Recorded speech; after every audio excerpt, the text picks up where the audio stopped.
these wide receivers are kind of mid, okay? And some of them are even partially sus. We are avoiding some of these rookie wide receivers. We're going to tell you why, and as a bonus to you, we're going to tell you who we're drafting instead.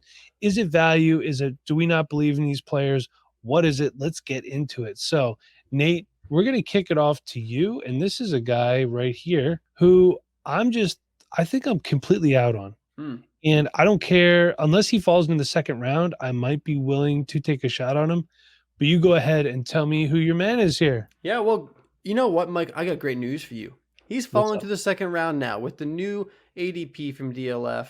Looking at April's ADP, Jalen Hyatt is going off the board at the 203. Well, damn it.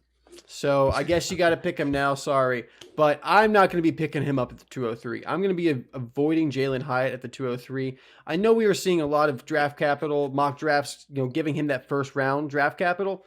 He's starting to fall into day two now in a lot of those mock drafts that are popping up as we get closer to the NFL draft. As we've talked about, with this wide receiver class not being so top heavy and, not having that mix of really, really good first round picks, guys like Jalen Hyatt are going to fall to the second round because NFL teams are not going to inflate the value of these players just because there's a lack of them. True. They were able to acquire a lot last year, and they've gone out and acquired free agents and traded for players. I don't think they're going to be reaching for players like Jalen Hyatt, who, while I think is going to be a great NFL player because of his ability to get down the field and stretch the defense, a team is going to love that. I think that role in the NFL is going to be inconsistent on a week-to-week basis for fantasy football. And because of that, I'm going to be avoiding him at the 203. If I'm going after Jalen Hyatt, if I'm picking him up at any point when I think he's a value, that's going to be closer to the back half of the second, around the 210, the 211, 212. After there's been a couple, 5, 6 wide receivers off the board and the top tight ends off the board, that's where I'm looking at, what Jalen Hyatt would, day two draft capital, sure, I might take a chance on him if he gets a good landing spot. But at the 203 specifically, I'm avoiding Jalen Hyatt. And at that point, I'm taking other players that I like more. Josh Downs is available there. Tank Bigsby is available there. And one of the best tight ends to come out in the past couple of years, Dalton Kincaid and Michael Mayer. What a great start to this tight end class. We have so many good tight ends in this class, and you can pick up two of the top guys right here as well. Other really good players at this pick. I'm not looking to trade out, not looking to trade up, trade down. I want players at this pick. I just don't want Jalen Hyatt. One thing that I've been trying to tell people, let's not forget, Jalen Hyatt became relevant when Cedric Tillman was injured. And I understand that Cedric Tillman also had a late breakout. Is it Tennessee system? Is it Hendon Hooker? I don't know. But if you're concerned about guys that only have 1 year of production, and look, he was the number one receiver in the SEC, which is a really good conference. We know that. We also know that Alabama's receiving core was down. Ole Miss's receiving core, not that great. Jonathan Mingo, who's a so-so prospect, the SEC wide receivers weren't as good this year as they have been in years past. But still, hyper productive this past year, 67 catches, 1,267 yards, and 15 touchdowns. However, his freshman season, 276 receiving yards and 2 touchdowns. His sophomore season, 226 yards and 2 touchdowns. So, if anything, in the first 2 years, he was pretty consistent, but he wasn't great. Okay. Well, he Okay. was behind Velus Jones. And Chev, who are you avoiding in this wide receiver class? Yeah, and it's not even a guy I don't like. I actually like the guy a lot. I think I love this tape. I love what he can do. But Nathaniel Tank Dell, he's a guy that, the size just is not there for me. I rather be wrong and not draft a guy and he goes off than him be on my team, sit there and do absolutely nothing. Mhm. We've seen the NFL draft a lot of guys like him. I think Dwayne Eskridge, I think he's a guy that's kind of similar size to him. And it just hasn't worked out for many of these guys. It just is a slim rate of hitting success in the NFL. And that is just why I'm just not going to draft him. And that's perfectly fine. I think he's a great player, but sometimes you just have to realize, great player, good in college, but sometimes maybe you don't think it's going to happen in the NFL. And like I said, if I'm wrong, not a big deal. I'll take the punishment and watch him go crazy, and we'll all be happy because he's going to be a little Mighty Mouse of the NFL. But, there's other guys out there like Parker Washington, who I like a lot. I think he's a really talented player. Some of the really great hands in this class, in my opinion. Love what he can do with the football. He's getting drafted a little bit later than Tank Dell at this point, and I'd rather just put my money on him I think there's a little bit more of consistency with him. Nathaniel Dell is just not a guy I'm willing to draft this upcoming year for the size concerns, and he will probably not be on any of my teams this upcoming year, sadly. Yeah, I get it. We saw Tutu Atwell go a Mhm. couple of years ago. Size concerns there. Still went day 2 though, and look how that's produced career wise. Yep. I believe more in Nathaniel Dell than I ever believed in Tutu Atwell. That's for sure. But I definitely understand. He's being risk adverse. I'm not picking Nathaniel Dell anytime, most likely in the top 36 picks. No. So I found a website called StatMuse, NFL wide receivers who are 5'8" of all time.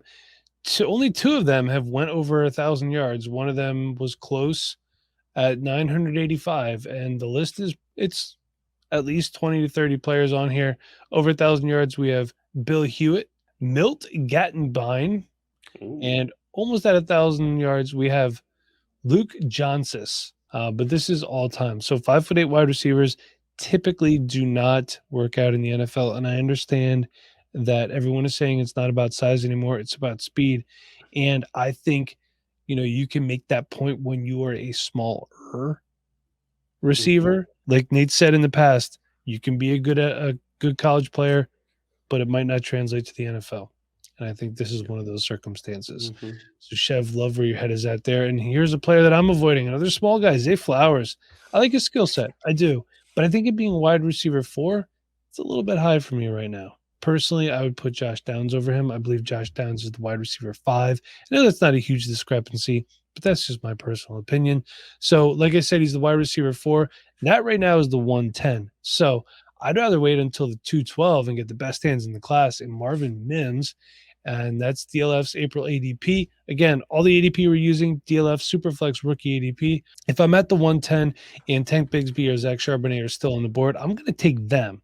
I wouldn't force a wide receiver here. And I think this is a good example. Even though the exercise we're doing is talking about wide receivers, don't pigeonhole yourself. I need a wide receiver. Great. Don't overdraft somebody. Draft a running back. Trade back. Do something. Don't just force it, okay? But if those guys are on the board, I'm going to take them. However, if I wanted to turn the 110 into Marvin Mims, the 110 has a value of 235.8, and I could turn that into Greg Dulcich, the 212, and a 24 second for a value of 218.7. So you're getting a tight end that I think is going to be a standout tight end. The draft pick to take Marvin Mims, who I think is going to be a very good NFL wide receiver, and a 24 second round draft pick to go from Zay Flowers to Marvin Mims. Nate, let's kick it back to you. Give me another wide receiver that you're avoiding. Oh, this is a guy I've been avoiding for over a year now, and it's Kayshon Boutte. Back to last offseason when a lot of my peers in the Devy world were speaking on Kayshon Boutte as the wide receiver 1 for this draft class. Had him right up there with JSN, some people. I was never a big fan of Boutte. I certainly did not see this fall from grace for him, though, and that's why I'm avoiding him. I don't think he's truly a value at any point anymore. He's completely off my board. With all the red flags off the field, combined with his subpar performance athletically, and then to not even try again to run the 40 at the pro day. I mean, he didn't have a great 40 at the combine. And when they asked him if he was running the 40, he said, I was good. He said, I'm good. I'm not going to try him again. I mean, come on. This reminds me of other players who have just kind of failed the pre-draft process. Going back, we saw Weidermeyer completely fail the pre-draft process. Yeah. Going really far back, Jamon Osborne, DeMonte Coxey, those guys. I know they're no names to everyone else out there. Don't do that. Too soon, man. But these guys failed the pre-draft process, basically. And not only does that tell the NFL you're not maybe as athletic as the other guys in the NFL, but also you're not as dedicated, you're not as willing to work and improve. And I think that there's just red flags all over the place with Kayshon Boutte. I'm reading on Twitter that NFL scouts don't even see him as an outside wide receiver. They're seeing him as a big slot. If anything, there's just too many questions, too many risks with Kayshon Boutte. And he's currently going 27th overall, so the very beginning of the 3rd round. And I think there's still some value in the 3rd round in this year's draft. I'm taking a different wide receiver, Xavier Hutchinson, who's going 40th overall at the end of the 3rd round. I'm taking him over Kayshon Boutte because if I'm going to get a big slot slot receiver. I'm going to get the one that was productive his final season in college. I'm going to get the one who has done pretty well this pre-draft process, who did turn a couple heads at the Senior Bowl and has continued to, go to different events and visit with teams. Xavier Hutchinson is rising up boards right now, and I'm feeling even more confident every single week that Xavier Hutchinson is going to be a day 2 pick, and this is the guy you need to be picking up at the beginning of the 3rd round. And if you don't want Xavier Hutchinson, other guys you can pick up at the beginning of the 3rd round include Jaden Reed. I have Perry on here, but I can't remember. A.T. Perry. I'm like, who's Perry? Perry the platypus. A.T. Perry, who I think I saw someone say is super like Quentin Johnston or something like that. I don't know what that means, but I don't hate that. Some people really like A.T. Perry, but I think I would take him over Kayshon Boutte. I And like last A.T. but not Perry. least, Luke Musgrave. Great tight end in this class. Remember a couple mocks we did, like Kayshon Boutte went at the 4-1, I think. Something like that. If I got him there, I'll take a shot on him at the 4-1. I don't mind that. Those are, I don't want to say luxury picks, but those are picks that you can play around with stuff like that. This question was tough for me because, I'm not super thrilled about this class. I see Cedric Tillman going at 23. And I don't know. I feel like there's a few more players like Roshan Johnson, Israel Abanikanda, Chase Brown. I mean, even Luke Musgrave that, I'm like feeling like I want to draft them ahead of him. Not that I hate Cedric Tillman, but I just feel like we're pushing up wide receivers. I mean, Marvin Mims is behind him too in DLF. I'm missing something here, Mike. Would you draft one of these running backs or tight ends before Cedric Tillman? I'd probably draft Chase Brown over Cedric Tillman, who's going later. Probably not Dwayne McBride, but Luke Musgrave definitely. There's a couple like Sam Laporta, who I've been told, might get some day 2 draft capital. So there's going to be some guys that I would rather take over him. And yeah, I like I said, if you need something, draft a different position. Don't force it. Yeah, I would much rather. I'm just saying. I guess at that position, 2nd round, end of the 2nd. I'd rather trade back and get a Luke Musgrave and like a Jonathan Mingo and just double those guys up and give me better opportunity. Not that I think Cedric Tillman's bad.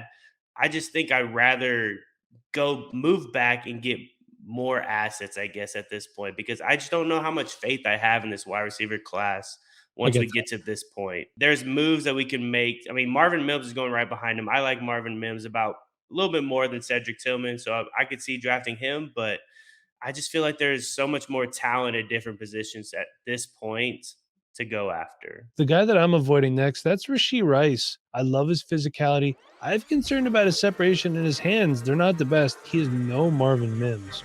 So he's currently wide receiver 9, which is the 303. I'd wait a bit for Jaden Reed, who I know can separate. And he's almost as physical as Rashee Rice. He's not as bulky, but he's physical enough. He's currently player 35, which is wide receiver 12. So it's the 311. So almost, like more than half a round you can wait. So you can definitely soak up some value. So I want to move, but I want to get some cheap guys with potential with it too. And these are moves that you want to make if you're not a contending team. You need some guys to come in. You need some guys to get plugged in your lineup.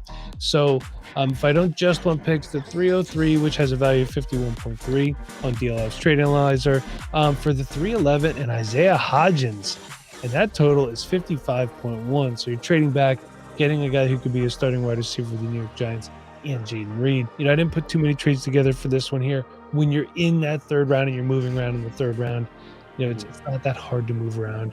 You just need to add a couple pieces here and there.